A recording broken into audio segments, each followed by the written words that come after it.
অনুষ্ঠানে আপনাদের সবাইকে স্বাগত। এই জোট চর্চার মধ্যেই আরও ৮টি আসনে প্রার্থী তালিকা ঘোষণা করলো আইএসএফ। তাহলে কি এই রাজ্যেও জোট নিয়ে এখনো পর্যন্ত যে জটিলতা রয়েছে সেটা অব্যাহত? কারণ শ্রীরামপুরের মতো আসন আছে, যাদবপুরে আইএসএফ প্রার্থী দেয়নি, ডায়মন্ড হারবারে এখনো আইএসএফ প্রার্থী দেয়নি, কিন্তু শ্রীরামপুরে ইতিমধ্যেই বামেদের তরফ থেকে প্রার্থী ঘোষণা করা হয়েছে। সেই শ্রীরামপুরে প্রার্থী দিয়ে কি বার্তা দিতে চাইলো আইএসএফ? শুধু তাই নয়, যে মুর্শিদাবাদকে কেন্দ্র করে প্রবীণ বাম নেতার নাম ঘোরাফেরা করছে, হেভিওয়েট বাম নেতার নাম ঘোরাফেরা করছে, সেই মুর্শিদাবাদেও প্রার্থী আইএসএফ এর। আর এরই মধ্যে আমরা দেখলাম যে একদিকে সিএএ বিতর্ক, সেখানে একটি রহস্য মৃত্যু, যে রহস্য মৃত্যুকে কেন্দ্র করে ইতিমধ্যে তৃণমূল কংগ্রেস নিশানা করছে কেন্দ্রকে, প্রধানমন্ত্রীকে। দেবাশিস সেনগুপ্ত, বয়স ৩১, গলায় দড়ি দিয়ে আত্মহত্যা করেছেন দেবাশিস সেনগুপ্ত, এমনটাই অভিযোগ পরিবার এবং তৃণমূল কংগ্রেস অভিযোগ করছে যে সিএএ নিয়ে গত কয়েকদিন ধরে অত্যন্ত চিন্তিত ছিলেন তিনি, ভুগছিলেন মানসিক অবসাদে এবং তারপরই উদ্ধার হয় তার ঝুলন্ত দেহ। এ নিয়ে এই মুহূর্তে রাজ্য রাজনীতি তোলপাড়, এই সব নিয়ে আমরা আলোচনা করব। তারই মধ্যে আজ সকালবেলা প্রশ্ন দানা বেঁধেছিল, মৌসুম বিগড়নে ওয়ালা হ্যায়। মৌসুম বেনজির নূর, তার গলায় অভিমানের সুর, যদিও তিনি বলছেন যে টিকিট পাননি প্রত্যাশা মতো, তবে দলের একজন কর্মী হিসেবে তিনি দলের নির্দেশ মেনেই কাজ করবেন। এই সব নিয়ে আলোচনা করব। আমাদের সঙ্গে যারা উপস্থিত রয়েছেন তাদের সঙ্গে পরিচয় করিয়ে দিই। তৃণমূল কংগ্রেসের পক্ষ থেকে কৃষাণু মিত্র, বিজেপির পক্ষ থেকে সজল ঘোষ, সিপিআইএমের পক্ষ থেকে কলতান দাশগুপ্ত, কংগ্রেসের পক্ষ থেকে আশুতোষ চ্যাটার্জি, আমাদের সঙ্গে রয়েছেন আইএসএফ এর পক্ষ থেকে শামসুর আলী মোল্লা এবং রাজনৈতিক বিশ্লেষক শুভময় মৈত্র। বাংলায় জোট চর্চার মধ্যে ৮ আসনে একতরফা প্রার্থী ঘোষণা আইএসএফ এর। সেই তালিকায় অভিষেকে ডায়মন্ড হারবার না থাকলেও রয়েছে বামেদের প্রার্থী ঘোষণা করা শ্রীরামপুর, যার জেরে ভোটের বাংলায় তুঙ্গে তরজা। বামেদের সঙ্গে আসন সমঝোতা নিয়ে চাপানো তো চলছিলই, ৮ আসনে প্রার্থী দেওয়ার ইচ্ছা প্রকাশও করেছিল ইন্ডিয়ান সেকুলার ফ্রন্ট। বাংলায় জোট চর্চার মধ্যেই বৃহস্পতিবার একতরফা ৮টি লোকসভা কেন্দ্রে প্রার্থী ঘোষণা করে দিল নওশাদ সিদ্দিকীর দল। আমরা গতকাল বলেছিলাম যে একেবারে প্রার্থী ঘোষণার পূর্ব মুহূর্ত পর্যন্ত আমরা জোটের জন্য অপেক্ষা করব। আজকে এমনকি আপনারা এই প্রার্থী তালিকা থেকে বুঝতে পারছেন আমরা জোটের দিকেই ইঙ্গিত রেখেছি। লোকসভা ভোটে অভিষেক বন্দ্যোপাধ্যায়ের বিরুদ্ধে ডায়মন্ড হারবার থেকে লড়ার কথা নওশাদই একাধিকবার বলেছিলেন, কিন্তু আইএসএফ এর প্রথম প্রার্থী তালিকায় ডায়মন্ড হারবারই নেই। আমি তাড়াহুড়ো করছিলাম আমার নামটা ঘোষণার ব্যাপারে, আমাকে বলা হয়েছে যে 7th ফেজে তো ওঠা ইলেকশন হবে, একটু ধৈর্য ধরো, কারণ পার্টিতে ধৈর্য ধরুন একটু, পার্টিতে তো এই বিষয়ে একাধিক মতামত দেখা গিয়েছিল, সেটাকে শর্ট আউট হচ্ছে। নওশাদের প্রথম তালিকায় নেই যাদবপুরও, যেখানে ইতিমধ্যেই প্রার্থী ঘোষণা করে দিয়েছে সিপিএম। যাদবপুরের মধ্যে ভাঙড় বিধানসভা পড়ে, আমাদের জন্য এটা খুব সদর্থক সিট, সদর্থক আসন। এছাড়াও যাদবপুরে যে বিধানসভাগুলো রয়েছে, বারুইপুর, পূর্ব পশ্চিম, সোনারপুর, উত্তর দক্ষিণ, টালিগঞ্জ, এইগুলোতে আমাদের সাংগঠনিক শক্তি যথেষ্ট রয়েছে। তারপরেও এই লিস্টে আপনারা দেখবেন আমরা যাদবপুরের নাম ঘোষণা করিনি এখনো পর্যন্ত। আমরা জোটের জন্যই ইঙ্গিত দিয়ে রাখছি। মুখে দরজা খোলা রাখার কথা বললেও আইএসএফ এর তালিকায় ঢাকা শ্রীরামপুর নিয়ে শুরু হয়েছে তরজা। কারণ ঠিক এক সপ্তাহ আগে বামেদের ঘোষণা করা প্রার্থী তালিকাতেও নাম ছিল শ্রীরামপুরের। সেখানে ইতিমধ্যে প্রচারও শুরু করে দিয়েছেন সিপিএম প্রার্থী দীপশিতা ধর। এই পরিস্থিতিতে বামেদের অভিযোগ আইএসএফ এর একতরফা প্রার্থী ঘোষণা বিজেপিকেই সুবিধে করে দিচ্ছে। দুঃখের ব্যাপার যে আইএসএফ এর সঙ্গে আমি বহুবার কথা বলেছি, তারা জোটের গুরুত্বটাই বুঝতে পারছেন না। প্রকৃতপক্ষে তাদের এই যে ভূমিকা তো বিজেপিকেই বেশি সাহায্য করবে বলে আমার মনে হয়। এখনো সময় আছে আইএসএফ এর নেতাদের কাছে, আমি আগে অনুরোধ করছি, এখনো যোগ করছি, প্রার্থী পদ প্রত্যাহার করুন। যেখানে প্রার্থী ঘোষণা হয়ে গেছে সেখানে এরকম ভাবে প্রার্থী পদ আসতে হয় না। বাংলায় বিরোধীদের ইন্ডিয়া জোট হয়নি, বাম কংগ্রেসের আসন সমঝোতা এখনও অধরা। এই পরিস্থিতিতে আইএসএফ শেষমেশ একলা চলো নীতি নিয়ে এগোলে বিরোধী ভোট ভাগের সম্ভাবনা বাড়বে বলেই মত রাজ্য রাজনীতির কারবারিদের। মৌমিতাও বিধানের রিপোর্ট, জি24 ঘন্টা। আমি কলতানের কাছে শুরুতে আসি। কলতান, আইএসএফ এর তরফ থেকে আরও ৮টি আসনের প্রার্থী তালিকা ঘোষণা করে দেওয়া হলো, যেখানে খুব তাৎপর্যপূর্ণভাবে শ্রীরামপুরের নাম রয়েছে এবং মুর্শিদাবাদের নামও রয়েছে। শ্রীরামপুরে ইতিমধ্যেই তোমাদের প্রার্থীর নাম ঘোষিত, মুর্শিদাবাদে জোর জল্পনা না, জল্পনা এখন তো চলতে ঠিক থাকবে। আছে, শ্রীরামপুরে তো প্রার্থী ঘোষণা হয়ে গেছে। কথা হচ্ছে যে আইএসএফ এর নেতৃত্বের পক্ষ থেকে আগে একটা ফেসবুক পোস্টে আমি দেখেছিলাম, সেখানেও যাদবপুরের নাম ছিল, কিন্তু ঘোষণায় যাদবপুরের নাম নেই। ফলে যখন চর্চা এরকম হতে থাকে তখন কিছু জল্পনা থাকে, সেই চর্চার মধ্যে নানা রকম লেয়ার থাকে। সেই লেয়ারের হিসেবেই এর আগে বামফ্রন্টেরও প্রার্থী তালিকা একটা প্রকাশ হয়েছে খানিকটা, আইএসএফেরও আজকে হলো। আমার ধারণা, আমি যতটুকু প্রেস কনফারেন্স শুনেছি এবং আমি যতটুকু আমার পার্টি নেতৃত্বের কথা জানি, যে আলোচনার দরজা কিন্তু এখনো বন্ধ হয়নি। ফলে যে দুটো তিনটে জায়গায় খানিকটা কথা বলার এখনো অপশন আছে, সেই কথাটা চলবে। আমি প্রেস কনফারেন্সে ওনারা বলেছেন যে এখনো কথা হচ্ছে, শ্রীরামপুরে কি কথা তাহলে চলবে। বন্ধুত্বপূর্ণ প্রতিযোগিতা? সেটা এখনো বলার মতো পরিস্থিতি আসেনি, কারণ কথা যখন চলছে তার মাঝখানে এরকম কোনো কথা আমার পক্ষ থেকে বলা উচিত না, যাতে করে আসলে কারুর মনে ধাক্কা লাগে। আসল ধাক্কাটা তো তৃণমূল বিজেপিকে লাগানোটাই আমাদের টার্গেট। তার মধ্যে দাঁড়িয়ে কথা যখন চলছে তখন বামফ্রন্টেরও প্রার্থী তালিকা প্রকাশ হয়েছে, আইএসএফেরও হয়েছে, এবং আজকে ওনাদের প্রেস কনফারেন্সেও এটা বলা হয়েছে যে কথা বলার দরজা সবসময় খোলা আছে, বামেদের পক্ষ থেকেও খোলা আছে। আবার কথা হয় নিশ্চিতভাবে তৃণমূল বিজেপিকে ধাক্কা মারা, যেটা আসলে আমাদের মূল টার্গেট, সেই দিকেই আমরা এগোতে পারবো বলে মনে হয়। শামসুর আলী মোল্লা আমাদের সঙ্গে রয়েছেন। শামসুর সাহেব, আমার এটাই আপনার কাছে প্রশ্ন, যে যখন আমরা দেখলাম যে একদিকে জোট আলোচনা চলছে, একদিকে দুপক্ষই দরজা খোলা রাখার বার্তা দিচ্ছেন, সেখানে খুব স্ট্রাইকিং হচ্ছে শ্রীরামপুরে প্রার্থী ঘোষণা করে দেওয়া। শ্রীরামপুরে ইতিমধ্যেই বামেদের তরফ থেকে প্রার্থী ঘোষণা করা হয়ে গেছে, এবং মুর্শিদাবাদ কি আলোচনার ভিত্তিতে স্থির হয়েছে? দেখুন, আমাদের প্রথম থেকেই যখন আলোচনা চলছিল, একদম শুরুতেই আমরা বলেছিলাম যে অন্তত 20টার বেশি সিটে আমরা প্রার্থী দেব আমাদের সাংগঠনিক বাধ্যবাধকতার জন্য। খুব স্বাভাবিক, জোটের কারণে সেটা আমাদের শর্ট আউট করে 14তে নিয়ে আসা হয়, এবং তারপরেও জোটের স্বার্থে বিশেষ করে বিজেপি এবং তৃণমূলকে আমাদের হারানোর যখন লক্ষ্য, তখন সেটাকে আমরা আরো একটু শর্ট আউট করে 12টায় নিয়ে আসি। জোটের আলোচনা চলতে চলতে এবং শেষ মুহূর্তে আমরা ইতিমধ্যে মিডিয়ার মাধ্যমে জানিয়েওছিলাম, এবং সেটা 8টা সিট, মিনিমাম 8টা সিটে আমরা প্রার্থী দেব। এই প্রার্থী আমরা কোনো অবস্থাতেই এখান থেকে সরতে পারবো না, তার কারণ আমাদের যে সাংগঠনিক বাধ্যবাধকতা আছে সেই জায়গা থেকে সেখানে আমরা বামেদের জানিয়ে এসেছিলাম যে এই 8টা সিটে আমরা প্রার্থী দেব। আমরা এই 8টা সিট নিয়ে বারবার আলোচনা হচ্ছে, কিন্তু 2 থেকে 3, 3 থেকে 4 এর বেশি আলোচনা আমরা আশা করছি সমাধান হবে। তবে শ্রীরামপুরে আমরা প্রার্থী ঘোষণা করেছি, যদি আমরা আশা করব যে আলোচনা চলছে যখন শেষ অবধি একটা ঐক্যে আমরা পৌঁছবো। তারপরে এটা কি আমি একদম একজন সাংবাদিকের দৃষ্টিভঙ্গি থেকে আমি যদি বিষয়টা দেখার চেষ্টা করি, কোথাও কি শ্রীরামপুর আসলে এই দাবার বোড়েতে কোথাও কি শ্রীরামপুরটা একটা কৌশলী চাল, যে এখনো পথ খোলা রাখছেন, যদি সেরকম হয়, যদি বাকি আসনগুলোতে সম্মানজনক রফাসূত্র বেরোয়, তাহলে শ্রীরামপুরে আপনারা উইথড্র করতে পারেন? না না না না, একদম না। তার কারণ আমরা যাদবপুরটা ফাঁকা রেখেছি এবং জানিয়েছি যে শ্রীরামপুরটা ছাড়লে আমরা যাদবপুর ছেড়ে দেবো।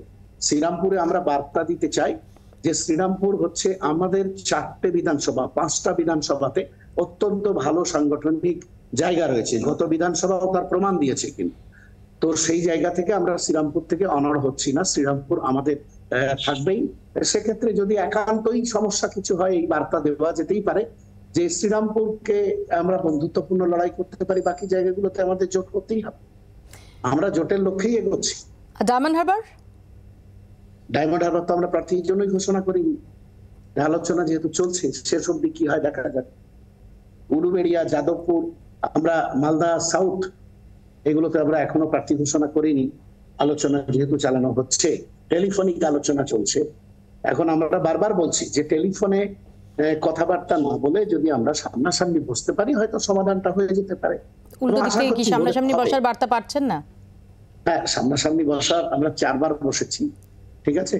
টেলিফোনিক আলোচনা চলছে, সামনাসামনি বসতে পারলে আমার মনে হয় সমাধান হয়ে যাবে, খুব শিগগিরই হবে আশা। আমি এই পরিস্থিতিতে একটু আশুতোষের কাছে আসি। আশুতোষ, আমরা যেটা দেখতে পেলাম যে বামেদের তরফ থেকে এক অংশের প্রার্থী তালিকা ঘোষণা হয়ে যাচ্ছে, আইএসএফ এর পক্ষ থেকে ঘোষণা হয়ে যাচ্ছে, কংগ্রেসের প্রার্থী তালিকা দিকে সবাই তাকিয়ে রয়েছেন।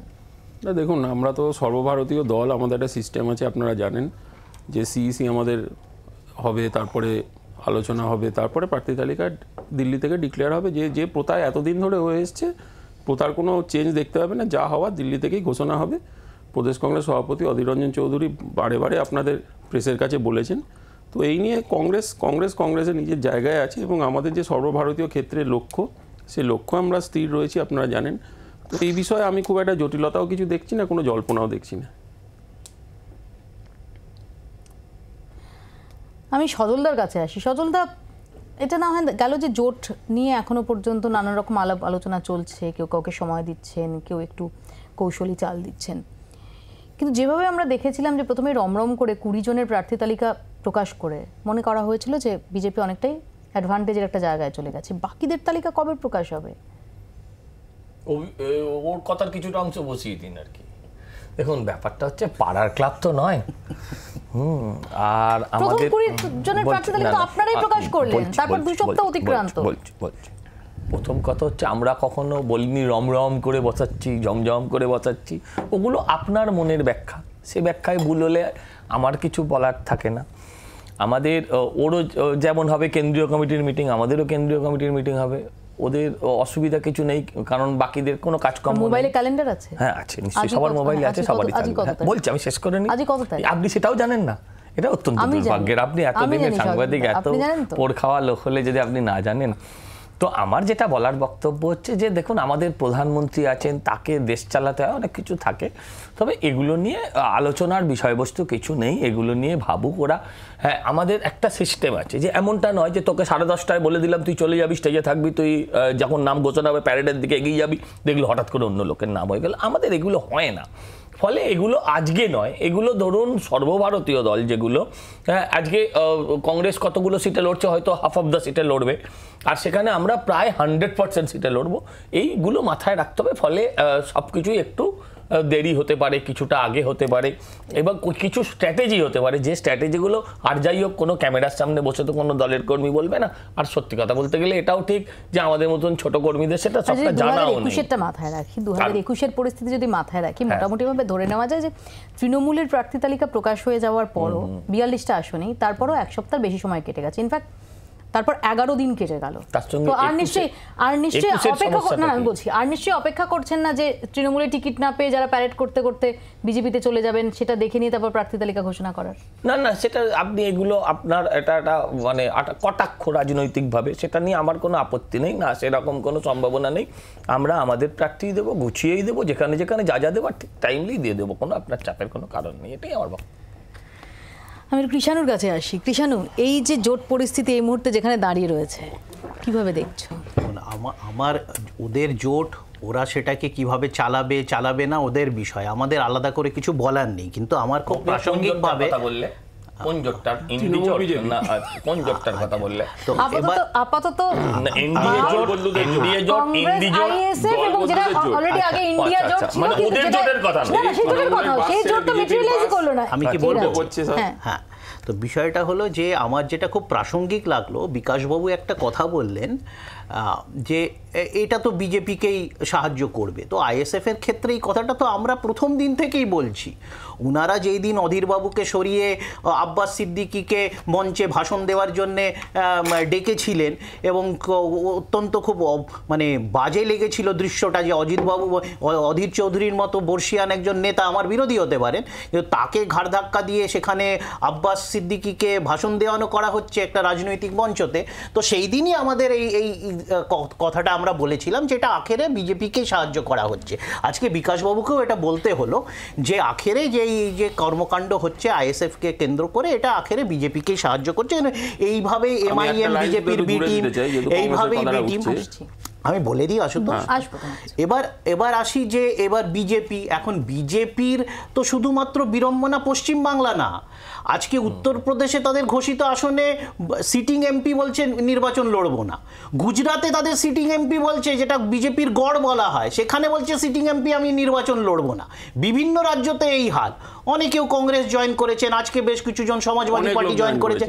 তো সুতরাং বিজেপি যে কনফিডেন্সটা দেখাবার চেষ্টা করছে, সেটাও যে তার তলায় অনেক ভয় আছে, ভীতি আছে সরকার পরিবর্তন হওয়ার এবং ক্ষমতা হারাবার, তো সেটাই পরিদর্শিত হচ্ছে। এবং আমরা আমাদেরকে চ্যালেঞ্জটা ছোড়া হয়েছিল, আমরা 42টা প্রার্থী ঘোষণা করে দিয়েছি। এবার যাদের জোট বা জোট নয় তারা নিজের পরিচয় দিক, মানুষকে মানুষের আসলে কৃষ্ণদাকে মনে করিয়ে দিই, বহরমপুর আসনটাতে 10 নম্বর বহরমপুরে 2টো বিজেপি প্রার্থী আছে, এটা দেখে নেবেন একটুখানি। একটা আপনাদের দলে ভাড়া করে এনেছেন গুজরাট থেকে। আর একটা কথা বলি আপনাকে, জেনে রাখবেন যে 2021 সালে আমরা কোনো আইএসএফ এর সাথে জোটে ছিলাম না, আমাদের জোট ছিল সিপিএম এর সাথে, এটা জেনে রাখবেন। কিন্তু আইএসএফ এর সাথে ওদের লিভ টুগেদার ছিল, জোট ছিল না। আমি বলি যে সিটিং এমপি লড়গুলো নিচ্ছেন তৃণমূল থেকে, একটু বলুন না দাদা। তাহলে তোমাকে নিয়ে নিতাম। না না, আমি আমার আমরা জীবনে যাব না। আমি একটা কথা বলছি, সিটিং এমপি লড়বে না। তৃণমূল এই সমুদ্র হিমাচলের অল ইন্ডিয়া এআইটিসি, হ্যাঁ, তাদের সর্বসাকল্যে এমপির সংখ্যা বোধহয় এখন 20-22 হবে, 20-21 হবে। তাদের মধ্যে কতজন জানিয়ে দিয়েছে যে আমরা লড়বো না।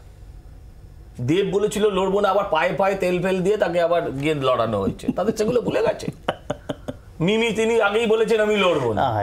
আবার কেউ কেউ না লড়তে পেরে কাঁদছে এখন, কেউ কেউ বিছানা ভিজিয়ে ফেলছে রাত্রে, সেগুলোও আছে। কি কষ্ট। তো আগে ভাই নিজের কোথায় কোথায় ময়লা আছে দেখে নাও, লোকের ময়লা খুঁজে কি লাভ আছে? শামসুল সাহেব কিছু বলতে চান? শামসুল সাহেব বলুন প্লিজ। আচ্ছা, বিজেপি কে করে না? এক সেকেন্ড শামসুল সাহেব বাইরে দিয়েছেন, আমি বলছি।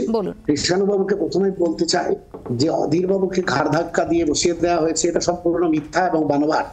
কারণ বানোয়াট করা আপনাদের অভ্যাস। আর আইএসএফ সম্পর্কে আপনারা বলছেন সুবিধা করে দেওয়া হবে। আমি কৃষ্ণবাবুর কাছে প্রশ্ন করতে চাই যে বিজেপির পয়সায় যাদের জন্ম হয়েছে, বিজেপির সঙ্গে যারা দুবার ঘর করেছে, করে বিজেপিকে মাইলেজ দিয়েছে এই বাংলাতে, তাদের মুখে এই কথা সাজায় না। বিজেপির আসলে আপনারা পোষ্যপুত্র, আপনারা কি করে আইএসএফ সম্পর্কে আঙুল তুলছেন? আপনার লজ্জা লাগা উচিত। খুব সংক্ষেপে আমি বলে দিই যে আমরা কোনো তলে তলে জোট করিনি, ঘোষিত জোট করেছি। যখন যার সাথে জোট করেছি ঘোষিত করেছি। আজকে যারা এনডিএতে আছেন বা যারা ইন্ডিয়া জোটে আছেন, তারা অনেকেও আমাদের থেকে অনেক বেশি বিজেপির সাথে সরকার চালিয়েছে। আজকে শিবসেনা থেকে শুরু করে, জেডিইউ থেকে শুরু করে, আজকে বিভিন্ন দল, আকালি দল, বিভিন্ন সময় তারা করেছে, আবার তাদের সাথে কংগ্রেসেরও আঘাত হয়েছে। তো সুতরাং রাজনীতিতে এইভাবে শত্রুতা করবেন না। এইভাবে বিজেপি এবং সিপিএম এর খপ্পরে পড়ে রাজনৈতিক বৈরিতা বা শত্রুতা, এইটা এই ইন্ডিয়া জোট বা যেটা বিজেপি কটাক্ষ করে ইন্ডি জোট বলে থাকে, সেই জোট তো মুখ থুবড়ে পড়েছে এ রাজ্যে। কিন্তু এই যে সম্ভাব্য বাম কংগ্রেস আইএসএফ এর জোট বা আসন সমঝোতা, সেটার ভবিষ্যৎ আপনি কি দেখতে পাচ্ছেন? হ্যাঁ, দেখুন, লোকসভা নির্বাচন, দেশের সংসদীয় ব্যবস্থা, কোনো একটি রাজনৈতিক দল তো প্রার্থী দিতেই পারেন, সেটা তো কেউ রুখতে পারে না। ফলে আইএসএফ যদি মনে করে যে পশ্চিমবঙ্গের 8টি আসনে তারা জিততে পারবেন এবং তাদের যে লড়াইটা, সেই লড়াইটা তাদের লড়াইটাই বিজেপির বিরুদ্ধে লড়াই হবে, তাদের সেই ভাবনাটাকে আটকানোর কোনো জায়গা নেই। তবে অন্য একটা গুরুত্বপূর্ণ ব্যাপার আছে, সেটা হচ্ছে দেখুন, বিজেপি বা তৃণমূলের মধ্যে প্রার্থী হওয়া নিয়ে যে অভ্যন্তরীণ দ্বন্দ্ব, সেটা মিডিয়া স্পেস বা মানুষের কাছে যতটা পৌঁছে গেছে, সেটা কিন্তু সেই রাজনৈতিক দলের একটা বিজ্ঞাপন। একই রকম ভাবে আজকে যখন সিপিআইএম আর আইএসএফ এর মধ্যে একটা দ্বন্দ্ব হচ্ছে আসন নিয়ে, তখন কিন্তু আমরা সেই বিষয়টা নিয়ে আলোচনা করছি। অর্থাৎ সিপিআইএম তো নিজেদের মধ্যে আসন নিয়ে কাড়াকাড়ি করতে পারছেন না। সৃজন দাঁড়ানোর পর কলতান গিয়ে বলছেন না আমি যাদবপুরে দাঁড়াবো, তার চোখের জলে বালিশ ভিজছে না। ফলে সেই জায়গায় দাঁড়িয়ে যে স্পেসটা সিপিএম বা আইএসএফ বা কংগ্রেস নিতে পারে, সেটা হচ্ছে তারা যতদিন না ভোট আসছে, নিজেদের মধ্যে যদি এই দ্বন্দ্বটা করেন, তাহলে সাধারণ মানুষের কাছে তারা অনেকটা বেশি পৌঁছে যেতে পারবেন। অর্থাৎ এক একটি দলের অন্তর্দ্বন্দ্ব পশ্চিমবঙ্গের রাজনীতিতে যতটা ফোকাস পায় এবং তার মাধ্যমে সেই রাজনৈতিক দলের যতটা বিজ্ঞাপন হয়, সেটা এই মুহূর্তে বামপন্থীদের বা কংগ্রেসের পক্ষে হওয়া খুব শক্ত।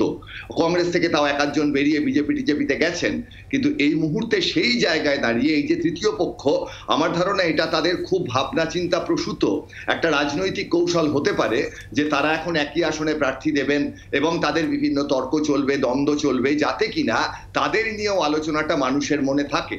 সাধারণভাবে তো মানুষ যেটা ভাবছেন সেটা হচ্ছে তৃণমূল যোগ বিজেপির আসন সংখ্যাটা পশ্চিমবঙ্গে যথেষ্ট বেশি থাকবে এবং হয়তো ফলেও তাই দেখা যেতে পারে। কিন্তু এই তৃতীয় পক্ষের যে লড়াইটা, সেই জায়গায় তাদের মধ্যে এই দ্বন্দ্ব, সেটা কতটা সাজানো, কতটা তারা সত্যি দ্বান্দ্বিক পরিস্থিতিতে যাচ্ছেন, শ্রীরামপুরে দীপশিতার সঙ্গে আইএসএফ এর প্রার্থীর লড়াই হবে কিনা, এই বিষয়টার মধ্যে সিপিআইএম চেষ্টা করতে পারতো একই আসনে তাদের 2-3 জন করে আমাদের প্রার্থী করুন এটা বলতে। এটা যদি বলতে পারতো, কৌস্তুভ চ্যাটার্জি গিয়ে যদি বলতেন আমাকেও দক্ষিণ কলকাতায় প্রার্থী করতে হবে, তাহলে কিন্তু তারা আরো বেশি প্রচার পেতেন।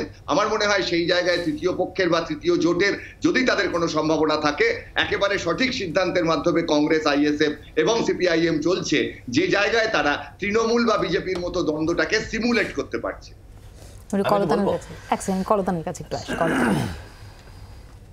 শুভময় বাবু কোনো প্রশ্ন করেননি আমাকে, তাহলে বলতে চাই কোনো তো প্রশ্ন নেই, তুমি বলবে? না না না, আমার প্রশ্ন আছে। মুকুটমণি অধিকারী মমতা চোরের গেঞ্জিটা এগিয়ে গেছে, আমার প্রশ্নটা কি ছিল? আমার প্রশ্ন আছে, কিন্তু সবকিছুতে একটা টাইম ফ্রেম আছে। অবশ্যই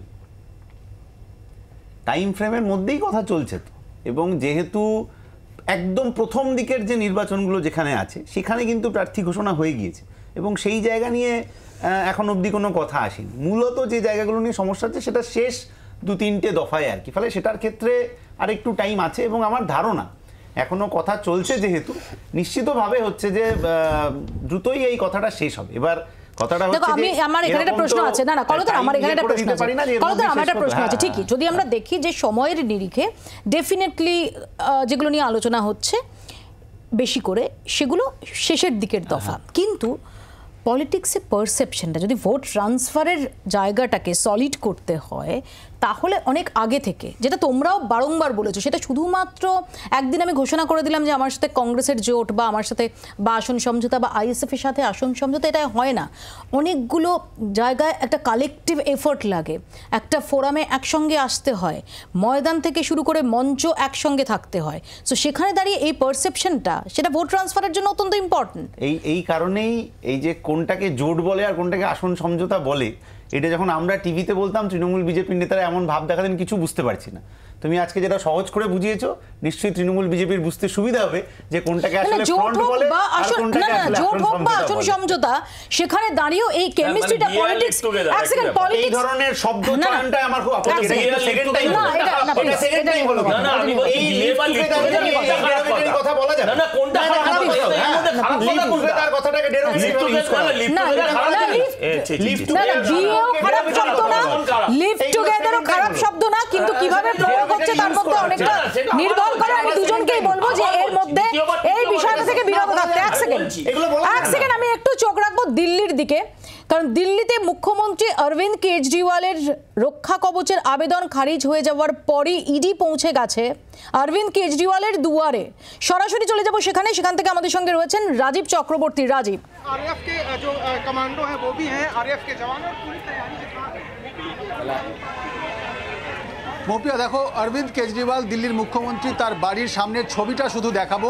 বাড়ির সামনে দেখো এই অরবিন্দ কেজরিওয়ালের বাড়ি, আর তার সামনে ব্যারিকেড, গেট বন্ধ, ভেতরে ইডি তল্লাশি চালাচ্ছে, এবং বাড়ির বাইরে তুমি দেখতে পাচ্ছ দিল্লি পুলিশের আধিকারিকরা দাঁড়িয়ে রয়েছেন, এবং ঠিক তার পাশেই ব্যাপার র্যাফ বাহিনী, র্যাপিড অ্যাকশন ফোর্স, তারা একেবারে প্রস্তুতি নিয়ে দাঁড়িয়ে রয়েছে, যেখানে মুখ্যমন্ত্রী অরবিন্দ কেজরিওয়ালের বাড়ির ভেতরে তল্লাশি চালানো হচ্ছে।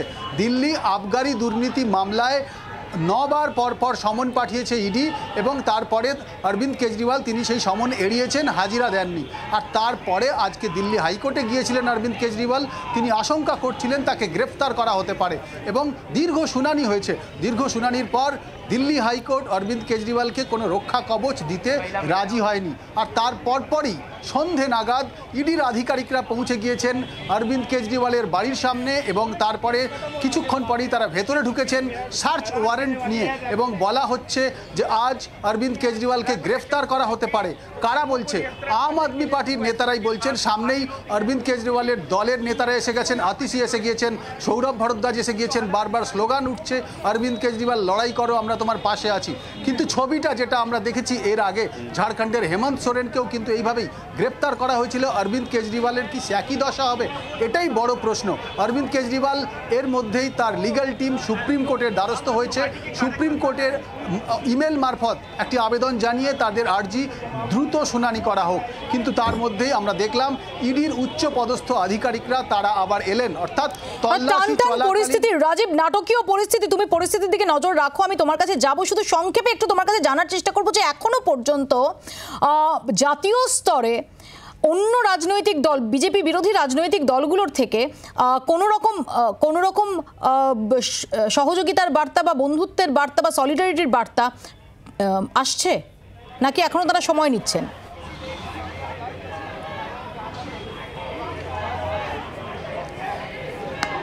দেখো, এটা খুব গুরুত্বপূর্ণ প্রশ্ন, তার কারণ লোকসভা নির্বাচন ঘোষণা হয়ে গিয়েছে এবং অরবিন্দ কেজরিওয়াল দিল্লিতে অন্তত তিনি জোটে রয়েছেন কংগ্রেসের সঙ্গে, কিন্তু কংগ্রেসের তরফে এখনো পর্যন্ত এই কেজরিওয়ালের বাড়িতে ইডির অভিযান, তল্লাশি এবং তাকে গ্রেফতার করার মতো পরিস্থিতি তৈরি হওয়া নিয়ে কোনো কথা কংগ্রেস এখনো পর্যন্ত বলেনি। অন্যান্য রাজনৈতিক দলগুলিও এখনো কিন্তু অপেক্ষা করছেন, অনেকে হতে পারে জল মাপছেন, কিন্তু কেজরিওয়ালের পাশে পরে হলেও কেউ কেউ পাশে দাঁড়াতে পারে, কিন্তু এখনো পর্যন্ত কংগ্রেস বা অন্যান্য রাজনৈতিক দলগুলি যাদের সঙ্গে অন্তত জোট করে অরবিন্দ কেজরিওয়াল এবারে লোকসভা নির্বাচন লড়াই করছেন, যে দিল্লিতে শীলা দীক্ষিতের সরকারকে সরিয়ে অরবিন্দ কেজরিওয়াল ক্ষমতায় এসেছে, সেই দিল্লিতেই কিন্তু কংগ্রেসের সঙ্গে এবারে জোটে লড়ছে অরবিন্দ কেজরিওয়ালের দল আম আদমি পার্টি। আর তারপর আজকে অরবিন্দ কেজরিওয়ালের বাড়িতে এই ইডির অভিযান, এর আগে বারংবার ইডির আধিকারিকরা এসেছেন। একেবারে রাজীব, তুমি পরিস্থিতির দিকে নজর রাখো, কারণ এই মুহূর্তে অত্যন্ত ইন্টারেস্টিং একটা পরিস্থিতি তৈরি হয়েছে দিল্লির মুখ্যমন্ত্রী অরবিন্দ কেজরিওয়ালের বাসভবনে। সেখানে পৌঁছে গেছেন ইডি অফিসাররা, সার্চ ওয়ারেন্ট নিয়ে গেছেন তারা এবং তারা বাড়িতে প্রবেশ করেছেন। আপ নেতারা আশঙ্কা করছেন যে অরবিন্দ কেজরিওয়াল তাকে গ্রেফতার করা হতে পারে। আমাদের নজর থাকবে এই পরিস্থিতির দিকে। একটা ছোট্ট বিরতির পর আপনার রায় নিয়ে ফিরছি, দেখতে থাকুন জি 24 ঘন্টা।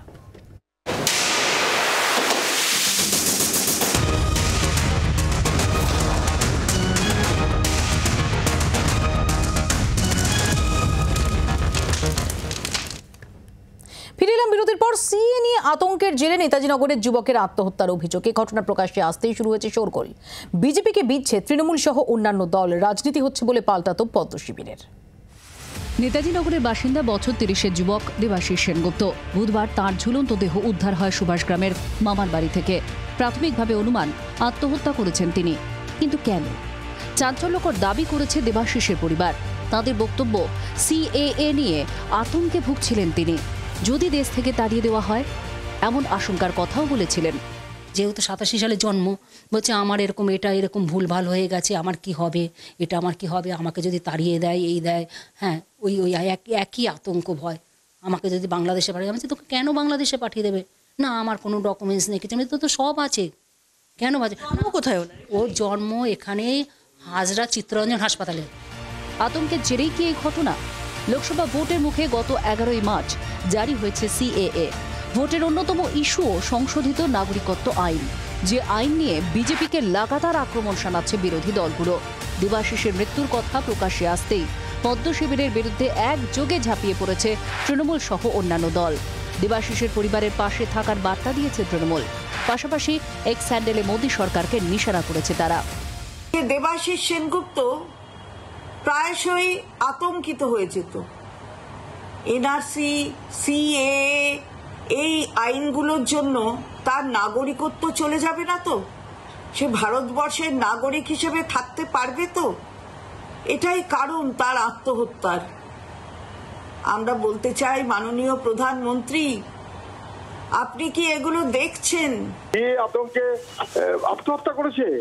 এক্ষুনি সরকারের উচিত, পুলিশের উচিত শান্তনু ঠাকুরকে গ্রেফতার করা। নিজের ভোটের স্বার্থে মানুষকে বিভ্রান্ত করে, মানুষকে বিপদে ফেলার জন্য সিএ এর নাম করে বেনাগরিক করতে চায়। আমরা সঠিক বলতে পারবো না, তদন্ত করে দেখা প্রয়োজন। যদি ঘটে থাকে, এর থেকে ভয়ঙ্কর ঘটনা কিছু নয়। যদি এই ঘটনা সত্য হয়, যেটা পরিবার অভিযোগ করছেন, পরিবারের অভিযোগটা সর্বজনগ্রাহ্য প্রথম দিকের মনে হয়, পুলিশ তদন্ত করে দেখুক। এই ঘটনা নিয়ে তৃণমূল রাজনীতি করছে বলে মনে করছেন রাজ্যের বিরোধী দলনেতা শুভেন্দু অধিকারী। এটা তৃণমূল কংগ্রেসের রাজনীতি ছাড়া কিছু নয়। আসল কারণ না জেনে মন্তব্য করব না। মৃত্যু দুঃখজনক, কিন্তু এর সঙ্গে যেটা বলছেন তার কোনো সম্পর্ক আছে বলে আমি মনে করি না। তৃণমূল কংগ্রেস এই লোকসভা ভোটে ব্যাপকভাবে হারবে, সেই কারণে তারা যে কোনো খড়কুটো ধরেও বাঁচতে চাইছে। এর সঙ্গে কোনো সিএর সম্পর্ক নেই, এটা আমি আগাম বলতে পারি। গোটা ঘটনা নিয়ে নেতাজি নগর থানায় অভিযোগ দায়ের করেছেন দেবাশিসের বাবা তপন সেনগুপ্ত। সিএএ জারি হওয়ার পর থেকে দেবাশিস আতঙ্কে ভুগছিলেন বলেও উল্লেখ অভিযোগপত্রে। ক্যামেরায় পার্থর সঙ্গে সন্দীপ শ্রেয়সীর রিপোর্ট, জি 24 ঘন্টা। সজলদা, ভয়ঙ্কর অভিযোগ। বছর 37-এর এক যুবক যিনি এই সিএ বিজ্ঞপ্তি জারি হওয়ার পর থেকে আতঙ্কে ছিলেন, তিনি ভাবছিলেন যে তাকে দেশ ছাড়া হতে হবে কিনা, এটা তার পরিবার অভিযোগ করছে, এবং তারপর আজ তার ঝুলন্ত দেহ উদ্ধার। অত্যন্ত দুর্ভাগ্যজনক। আমি তৃণমূলের মতন যেমন যে বাড়ি ভেঙে গেছে অত্যন্ত দুর্ভাগ্যজনক, বেদনাদায়ক, যন্ত্রণাদায়ক বলে তারপর আবার তাদের ডিফেন্ড করছে, আমি সে কথা বলতে আসি। আমি শুধু বলতে এসেছি, আপনি আমায় প্রশ্ন করেছেন, হ্যাঁ আমি আবারও বলছি, এটা যে কোনো যে ও কোন দল, কোন পার্টি, কি ধর্ম, কি বর্ণ, কোন রাজ্যে থাকে আমার জানার দরকার নেই। একটি মায়ের কোল খালি হয়েছে, একটি যুবক ছেলে মারা গেছে আত্মহত্যা করে, তাতে আমার সত্যিই অত্যন্ত মর্মাহত আমি। আপনি আমায় প্রশ্ন করেছেন, অভিযোগ উঠেছে সিএ আতঙ্ক। হ্যাঁ, অলরেডি ফেসবুক হ্যান্ডেলে ওদের দলের বা টুইটার হ্যান্ডেলে অলরেডি সেটা নিয়ে লেখালেখি শুরু হয়ে গেছে। আবার আমি দেখলাম কয়েকজন রাজনৈতিক মৃত্যুর দায় নেবেন, হ্যাঁ বলছি রাজনৈতিক শকুন ওখানে ঘোরাঘুরিও করছে। আমি আপনাকে বলবো এগুলোর কোনো প্রশ্নের উত্তর আমার দেওয়ার দরকার নেই। আপনি একটু আগে ওনার পরিবারের একজনের চালাচ্ছিলেন, ইন্টারভিউ চালাচ্ছিলেন, দয়া করে সেটা আরেকবার চালিয়ে দিন, উত্তর হয়ে যাবে। 87 সালে যে হাজেরায় জন্মেছে তার সিএর কোনো আতঙ্ক থাকতেই পারে না, এটা অত্যন্ত স্বাভাবিক। এরপরে এটা নিয়ে আলোচনা করাই অবান্তর। আমি জানি না, আমি বলতে পারবো না যে অন্য কোনো অসুখ বিসুখ ওনার ছিল কি না, মানসিক অস্থিরতা ছিল কি না, যা সরকারের অবস্থা। হ্যাঁ, এই যে ধরুন রোজ বাড়ি ভেঙে পড়ছে, হ্যাঁ লোকে চাকরি পাচ্ছে না, ধর্নায় গিয়ে মরছে, হ্যাঁ এই যে বিভিন্ন ধরনের ভাবে প্রতিদিন কিছু না টিভি ফেটে মরে যাচ্ছে, এইসব কারণে মানুষ আজকে অবসাদ অনেক বেশি। সেই কারণে কিছু হয়েছে কিনা বলতে পারবো না, তদন্ত হোক। আর যদি খুব বেশি আপনার এটা নিয়ে আলোচনার ইচ্ছা থাকে, আমায় প্রশ্ন করার ইচ্ছা থাকে, আপনার চ্যানেলে ওই ভদ্রমহিলার ইন্টারভিউটা আরেকবার চালিয়ে দিন। আমরা সেই ছবি দেখাবো। এই মুহূর্তে দেবাশিসের দেহ তার বাড়িতে এসে পৌঁছচ্ছে। খুবই মর্মন্তুদ একটা পরিস্থিতি। আমি কৃষাণুর কাছে আসবো। কৃষাণু, সজল দাদের যেটা বক্তব্য, যে যার 1987 সালে কলকাতার হাজরায় জন্ম, তার এই আশঙ্কার জায়গা কতটা? হয় সজল দ্বারা সিএ এর যে নিয়মাবলী ওরা কদিন আগে প্রকাশ করেছে সেটা হয়তো পড়েনি, আর নয় জেনে শুনে মিথ্যাচার করছে।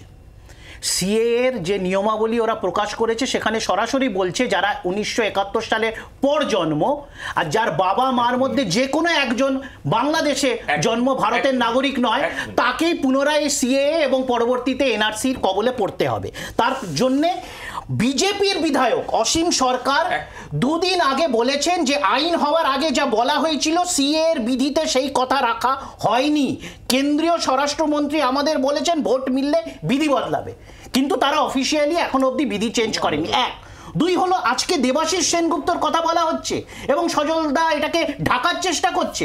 আমি একটা কথা মনে করিয়ে দিই, 2021 সাল রানাঘাটে বিজেপি প্রার্থী জগন্নাথ সরকার তার জিপের বনেটে হনুমান সেজে একজন প্রচার করতেন বিজেপির কর্মী, নাম নিবাস সরকার। 2021 সালের পর তিনিও সুইসাইড করেছিলেন। তার পরিবার সেম ভাবে দাবি করেছিল এই সিএ এবং এনআরসির জন্য উনি 7 দিন ধরে অবসাদে ভুগছিলেন।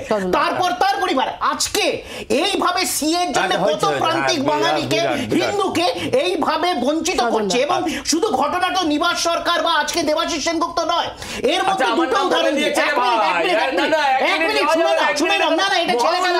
এটা ছেলে খেলা নয়। আমি বলে বলছি 2021 সালের ব্যাঙ্গালোরে আমাদের বর্ধমানের একজন দম্পতি গেছিলেন, পলাশ অধিকারী এবং তার বউ শুক্লা অধিকারী, সঙ্গে সঙ্গে তাদের 1.5 বছরের ছেলে আদি অধিকারী। এই ব্যাঙ্গালোরের বিজেপির শাসনে তাদেরকে বাংলার সব ডকুমেন্ট থাকা সত্ত্বেও তাদেরকে জেলে পুরে দিয়েছিল বাংলাদেশি সম্পত্তি। কংগ্রেসের সরকার আসার পর তাদেরকে ছাড়া হয়েছে। নটা বেলের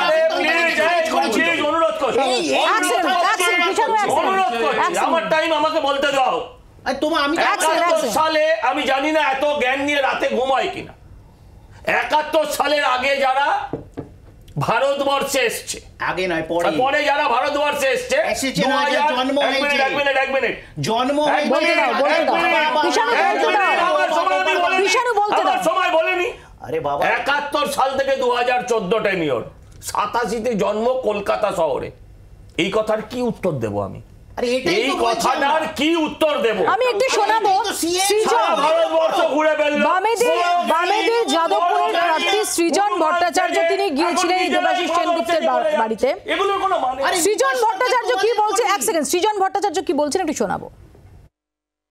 সিএএ করে ইলেকটোরাল বন্ড চাপা দিতে গিয়েছিল বিজেপি, আর এখন বাড়তি কিছু বলে গার্ডেন রিচের ঘটনা কেউ চাপা দিতে চাইছে কিনা? সিএএ নিয়ে এত যদি অসুবিধা, এত যদি সমস্যা, সিএএ এর বিরুদ্ধে আমরা তো প্রথম থেকে লড়ছি। আমাদের পার্টির সাংসদ সংখ্যা কম, কিন্তু আমাদের প্রত্যেকটা লোক যেদিন সিএএ পার্লামেন্টে প্লেসড হয়েছিল তার বিরুদ্ধে ভোট দিয়েছিল। বিজেপি সিএএ এনে বাঙালি উদ্বাস্তু মানুষ তাদের জীবন অতিষ্ঠ করে দিয়েছে, কিন্তু তৃণমূলের যাদবপুরের এমপি যেদিন সিএএ লাগু হচ্ছিল সেদিন পার্লামেন্টে সিএএ এর বিরুদ্ধে ভোট দেননি কেন? তৃণমূলের 8 জন এমপি সেদিন ভোট দেয়নি কেন? যাওয়ার আগে, কলতানের কাছে যাওয়ার আগে ঠিক এই পয়েন্টটাই নিয়ে আসবো কৃষাণুর কাছে। সৃজনের যে বক্তব্য, এক হচ্ছে যে কোথাও চোখ ঘোরানোর চেষ্টা কিনা, দৃষ্টি ঘোরানোর চেষ্টা কিনা, দ্বিতীয়ত সিএ নিয়ে তোমরা এত সরব, কিন্তু যেদিন সিএ পাশ হয় সেই দিন দাঁড়িয়ে কজন সাংসদ, তৃণমূলের কজন সাংসদ সংসদে উপস্থিত ছিলেন? আমরা অ্যাবস্টেইন করেছিলাম, উপস্থিত থাকবো কেন? আমরা প্রতিবাদে অ্যাবস্টেইন করেছিলাম। আবার মিথ্যা কথা, মিথ্যা কথা বলছে।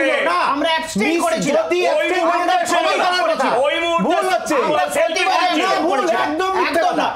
এখানে কথা নির্বাচনের আগে বলে কলকাতা চেষ্টা হলে হবে না, ভুল কথা বলছে যে আসামে জন ওই দিন যায়নি, কারণ জেনারেলি তৃণমূলের সংসদে যায় না। 2022 সালে আসামে সিএ 13% অ্যাটেন্ডেন্স করেছে সংসদে, অভিষেক ব্যানার্জির 13% অ্যাটেন্ডেন্স ছিল সংসদে। আমি আবার বলছি কালা মিথ্যাবাদী রাজনীতি দিয়ে আমরা অ্যাবস্টেইন করেছিলাম। না, অ্যাবস্টেইন করোনি, একদম তোমার দলের নেতারা বলেছেন যে ওরা পৌঁছাতে পারে না, কুমার ঘোষ বলেছেন যে ওরা পৌঁছাতে পারে না, তুমি অ্যাবস্টেইন করেছেন। তুমি শুনে দিলে সৃজনকে আমি আবার তোমরা আসামে কেন ঢুকতে দেওয়া হয় আর পার্লামেন্টে গিয়ে সৃজনকে ঢুকতে দেওয়া হয়নি? একটা জিনিস হচ্ছে, দেখো একটা খুব জিনিস ক্লিয়ার হয়ে গেছে যে যেটা বাস্তব ঘটনা, তখন টিকটক অনেক কিছু করছিলেন এইসব সাংসদরা, তৃণমূলের ভোট দেননি, সিএএ নিয়ে অনেক লেকচার দিয়েছেন। 8 জন সাংসদ কেন ভোট দেননি আজও ভারতবর্ষের মানুষ জানতে চায়, বাংলার মানুষ জানতে চায়। যেটা নিয়ে ভোট বাক্স থেকে তো অমিত শাহ বার করে ভোট এসছে সিএএ। এখানে রাজ্য সরকার তৃণমূলের কেন ডিটেনশন ক্যাম্পের জন্য জমি অ্যালোকেশন করেছিল এগুলো বলতে পারবে না। এবং সবথেকে বড় কথা হচ্ছে যে এই যে ঘটনাটা, এই ঘটনাটা অত্যন্ত মারাত্মক ঘটনা এবং আমার মনে হয় এটা আই ওপেনার, ভারতবর্ষের জন্য আই ওপেনার, পশ্চিমবঙ্গের জন্য আই ওপেনার।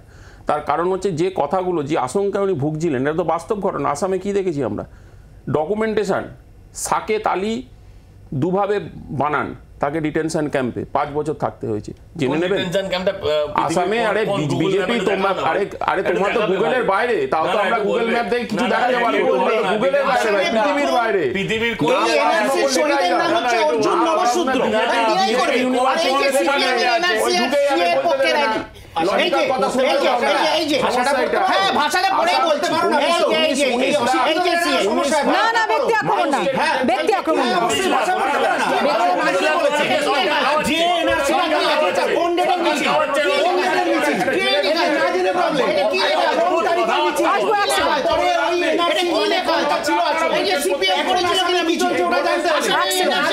আমি শুভময়দার কাছে আসবো, শুভময়দা আসবো প্লিজ, শুভময়দার কাছে আসবো। শুভময়দা, একটি মৃত্যু এবং তাকে ঘিরে অনেক প্রশ্ন। দেখুন, প্রথম বক্তব্য হচ্ছে আমাদের এই ধরনের অধ্যাপক হিসেবে ছাত্রদের নিয়ে এই ধরনের বিষয় অনেক সময় মুখোমুখি হতে হয়। প্রথম যে বক্তব্যটা পরিষ্কার বলার কথা, যাই হোক না কেন আত্মহত্যা কোনো সঠিক পথ, রাজনৈতিক কারণই হোক বা যাই হোক, বিজেপির করা সিএ বা যে শাসক আছেন তার বিরুদ্ধে যদি প্রতিবাদ করতে হয় তার প্রচুর রাস্তা আছে। নিজের জীবনকে বলি দিয়ে এই ধরনের ঘটনা সঠিক রাস্তা নয়। প্রতিবাদের রাস্তায় গণতান্ত্রিক দেশ মনেই হতে পারে বিজেপি যা করছেন, তৃণমূল যা করছেন, হয়তো কেরালায় সিপিএম। এই ক্ষেত্রে যদি এই অভিযোগ সত্যি হয়ও, এটা হতে পারে যে প্রতিবাদ স্বরূপ নয়, তিনি মানসিক অবসাদ, তিনি দুশ্চিন্তায় মানসিকভাবে অবসন্ন হয়ে পড়েছিলেন। আমার বক্তব্য হচ্ছে আমাদের দেশের এত দুঃখ দুর্দশা, এত কারণ আছে। আমার বক্তব্য একেবারে পরিষ্কার যে আমাদেরকে যদি মনে হয় কিছুর বিরুদ্ধে রুখে দাঁড়াতে হবে, আত্মহত্যা কোনো কিছুর সমাধান নয়। এবং এই জায়গা থেকে কিন্তু আমি নড়ছি না। যে কোনো রাজনৈতিক লড়াই, যে কোনো জীবনের লড়াই, যে কোনো সমাজের লড়াই, সব জায়গায় মুখোমুখি কিন্তু লড়াইটা করতে হবে। সেখান থেকে পালিয়ে যাওয়া খুব ভুল হবে। আমি যে বার্তাটা দিতে চাই সেটা হচ্ছে, ঘটনাটি অত্যন্ত দুঃখজনক, ঘটনাটি ঘটে গেছে, এর মধ্যে রাজনীতি না ঢোকাই ভালো। কিন্তু যদি এমন ঘটনা কারুর যদি ভয় করে যে সত্যিই তো কেন্দ্রের শাসক, রাজ্যের শাসক কিছু একটা গোলমাল করছেন, সেই ভয় থেকে বেরোতে হবে, রাজনৈতিকভাবে কথা বলতে হবে, সমস্যার মুখোমুখি দাঁড়াতে হবে। পালিয়ে গেলে কিন্তু চলবে না। গণতান্ত্রিক দেশ, এই লড়াই কিন্তু চালিয়ে যেতে হবে প্রত্যেককে, ব্যক্তিগতভাবে, রাজনৈতিকভাবে এবং সামাজিকভাবে। আমি এই প্রসঙ্গে আলোচনায় ফিরবো, ছোট্ট একটা বিরতি আমাকে তার আগে নিতে হবে। বিরতির পর ফিরছি, দেখতে থাকুন আপনার রায়।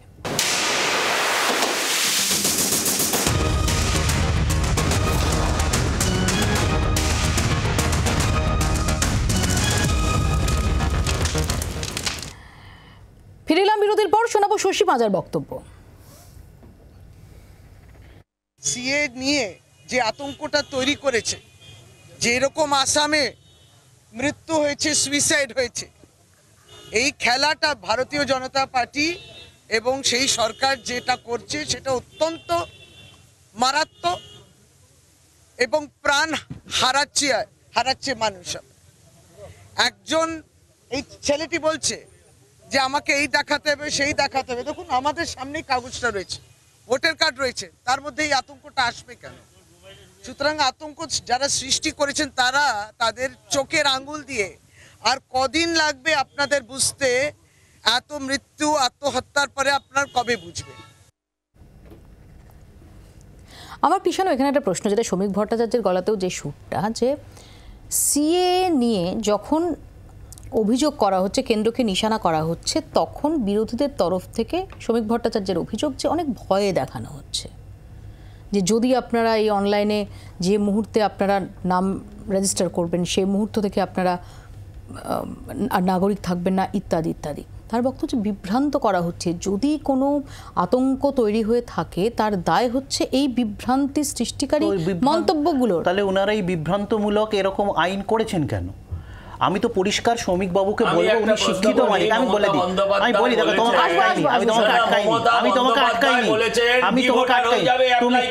হ্যাঁ ওখানে ক্লজে আছে তো ডিঅ্যাক্টিভেট হয়ে যাবে। Is it true or false? যদি এই আতঙ্কতে কেউ মরে থাকে তার দায় মমতা বন্দ্যোপাধ্যায়। মমতা বন্দ্যোপাধ্যায় খুনি, কারণ হচ্ছে তিনি মিথ্যে কথা বলেছেন। এই যে বলতে দিচ্ছে না, আবার অ্যাপ্লাই করলে একদম তোমার ভোটার কার্ড, আধার কার্ড ডিঅ্যাক্টিভেট হয়ে যাবে, রেশন পাবে না, চাল পাবে না, ইলেকট্রিক পাবে না, জল পাবে না।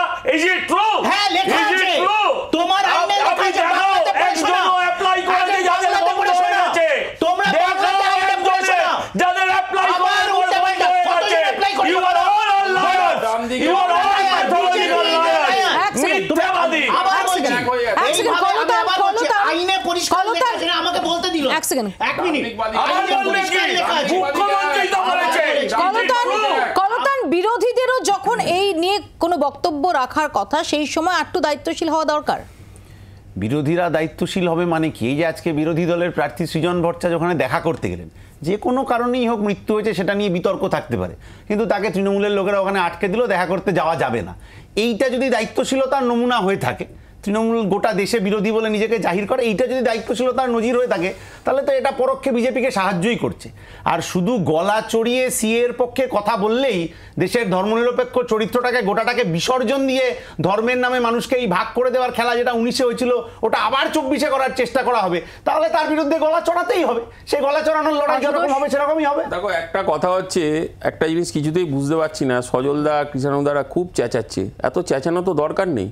তার কারণ হচ্ছে একটা এরকম মর্মান্তিক ঘটনা হয়েছে। এখানে আমরা দেখতে পাচ্ছি যে এখানে ইমিডিয়েটলি পলিটিক্সটা বন্ধ করে এরা একটা স্ট্রিক্টলি তদন্ত করুক। তার কারণ হচ্ছে সিএ জড়িত কারণ যদি হয় এর অ্যাগেনস্টে অ্যাকশন হওয়া উচিত। তার কারণ আসামে আমরা দেখেছি বিভিন্ন, নিশ্চয়ই নিশ্চয়ই নিশ্চয়ই সজলদা তুমি এটা এড়াতে পারো না, চেষ্টা করলেও এড়াতে পারো না। আরে আমি যেটা বাস্তব সেটা বলো। এটাও বাস্তব, তুমি না না না, আমরা কোথায় আছি না নেই সেটা বিজেপিকে দেখতে হবে না।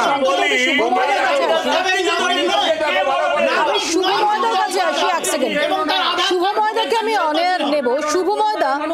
এই সিএর মতো একটা স্পর্শকাতর বিষয়, সেটা নিয়ে একদিকে যেমন সরকারের তরফ থেকে আরো বেশি ক্ল্যারিটির প্রয়োজন রয়েছে, আবার অন্যদিকে বিরোধীদের তরফ থেকে ওই বিষয়টাকে হ্যান্ডেল করার সময় আরও সতর্ক, আরও দায়িত্বশীল হয়ে হ্যান্ডেল করা, যাতে অনর্থক বিভ্রান্তি না ছড়ায়। অর্থাৎ দুপক্ষেরই কি এই মুহূর্তে আরেকটু দায়িত্বশীল এবং যত্নবান হওয়া দরকার নয়? দেখুন, যে কোনো আইন যখন হয় এবং যখন একটু নির্বাচনের আগে টাগে হয়, তার যে তাড়াহুড়ো থাকে, তার বিরুদ্ধে বিরোধীদের যে বক্তব্য থাকে, এই গোটা সিকোয়েন্সটার প্রত্যেকটা জিনিস সবসময় একেবারে সঠিক হওয়া খুব শক্ত। এবং রাজনৈতিক নেতাদের এই দ্বান্দ্বিক পরিস্থিতিতে ভারতবর্ষে বা পশ্চিমবঙ্গে বা অন্য যে কোনো রাজ্যে ভারতের গণতান্ত্রিক প্রেক্ষিতে যদি রাজনৈতিক নেতাদের কথা, দেশের করা যে কোনো একটা আইন, এগুলো নিয়ে আমরা সবাই দুশ্চিন্তিত হয়ে পড়ি, তাহলে কিন্তু আমাদের প্রতি মুহূর্তে আত্মহত্যা করতে হবে।